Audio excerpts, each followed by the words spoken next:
Bus stand अव्यवस्था घेर पड़ रही। बसस्टाण्ड परिसर में आवर्जना सांगू वर्षा दिन में पानी जमी रही। यही दृश्य गुड़िक देखिले आपण माने भल भाव जानीपे कि जे आवर्जना सांगू वर्षा दिनर पानी जमी दुर्गंधरे कंपुची। तेबे अति भल पदक्षेप ग्रहण करिसेंती पौर परिषद यात्री केतोटी शौचालय निर्माण होईछि। बोरवेल अछि किंतु अचल अवस्था पड़ी रही। पानी नथिबा फलरे लोके बाहरे शौच करुछंती बोली कहउछंती।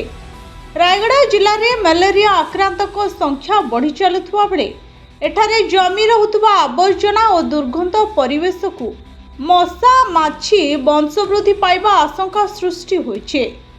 दैनिक 300 रु ऊर्ध्व बस उक्त बसस्टाण्ड विभिन्न स्थान को जीवाआसिबा करुछे। सही अनुसार यात्री संख्या मध्य वृद्धि पाई थाए। पौर परिषद विभागीय कर्तृपक्ष यात्री सुरक्षा प्रति अवहेला करुछंती बोली अभियोग हेउछे। उक्त स्थान में ब्लीचिंग किंवा फिनाइल पकेबा व्यवस्था करबा आवश्यक बोली बस यात्री माने कहिछंते।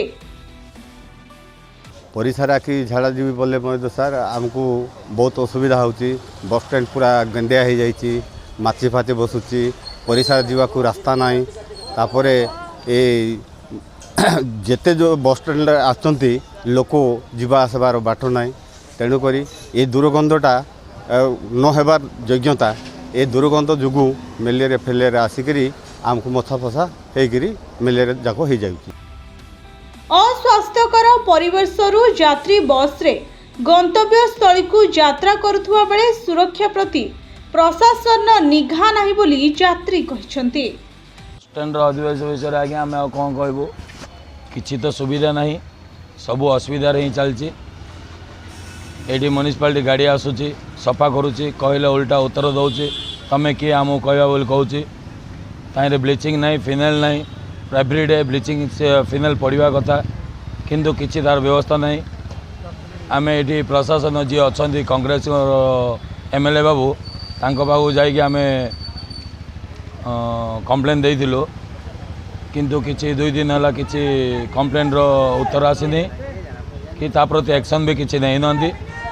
से आम आपण को टिके अनुरोध करूँ आपण ये कथाटा एक्जिक्यूटिव सार हो कलेक्टर सार हो गोटे थर विजिट करिया कहंदो।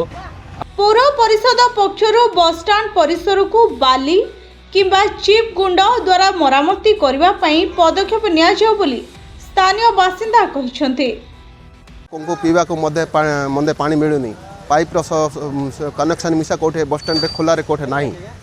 आउ लोक मैंने बाहर शौचालय बाहर शौचालय करचंती, परिस्रा करचंती बाहर आउ दुर्गंध होउची।